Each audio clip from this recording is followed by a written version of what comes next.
Okay, you got something to say about Demeco Ryans?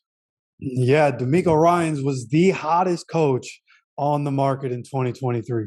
Even though he's young guy and doesn't have any head coaching experience, like this is the guy that everybody wanted, and everybody was talking about it all year long. Like this guy, we all knew he was going to be a head coach because of what he was doing with that defense.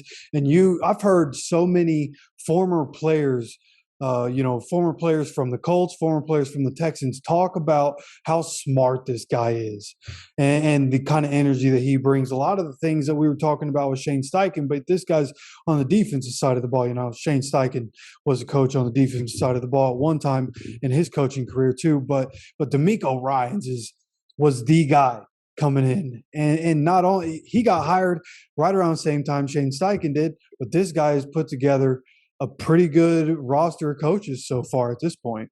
Yeah, I was looking at that. The first big win he had was bring Bobby Slowick over, the 49ers pass game coordinator. I mean, coming out of a good system, a very good system. I mean, the 49ers were one of the toughest teams in the league, have been for the last 3 or 4 years.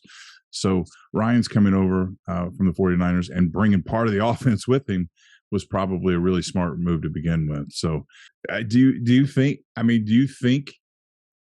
my concern is young guy, 1 year as a coordinator, bringing a couple guys that are up and coming but haven't really been in charge. I know that's kind of the new thing.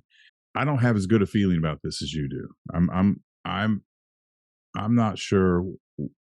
I don't really know how to say this. I mean, I don't. This isn't a prediction or anything. When I look at this, there's some good pieces here, but when I look at this, I don't feel like I do when I look at Frank Reich and what he's done, and Shane Steichen and what he's done. So it'd be interesting to see what happens. I do hope, despite them being in the AFC South, I do hope that he can resurrect this program. I want entertained, and I want good games in the South. But you've heard me say over and over and over before, there is nobody except Dallas deserves to lose every season. I'm sorry, I had to throw that in there. Fans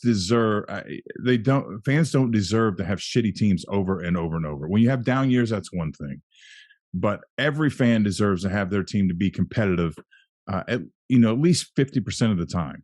And so I really hope that Ryans is the guy to resurrect this program and give the Texans something to cheer for again. Yeah, legitimately. Like I don't know why, but I always felt better about however the season went for the Colts. It was better. I'd rather see the Texans win the division than the Titans. I don't know why that's like ingrained in my DNA, but there's just something about the Titans winning the division that gets me tight. You know what I mean? Right. But I think, like you said, there's a lot of questions around Demeco, and there's a lot of questions around the staff that he's putting together. You know what I mean? A lot of guys that he's bringing on, younger guys or guys that haven't been elevated into positions of power. Even the QB coach, he was only an assistant QB coach, right? So he's bringing guys on. And it feels like a Dan Campbell situation to me is what I feel when I look at what he's doing so far. It feels like Dan Campbell, what he was doing. And so I think, off rip, you would assume Texans going to be drafting a quarterback in this draft. And so whoever that is, they're going to have to develop him. And it's probably not going to be great starting out. It's probably going to be a pretty bad season in 2023. But I think going forward, you'll see things start to take shape in the culture that he's going to be bringing. And again, this is just a prediction. It's not like I know Demeco personally or anything. But again, this feels like Dan Campbell, and I think he'll have a lot of the same results that Dan Campbell has. And again, I hope that doesn't go too far because they're in the AFC South. But I do think the kind of person that Demeco is, the kind of coach that Demeco is, and the things that I've heard people talk about Demeco, it just feels like he's a guy that can be a long-standing coach as long as this organization does the job of putting the pieces around him and giving him the players that can go out and get the job done.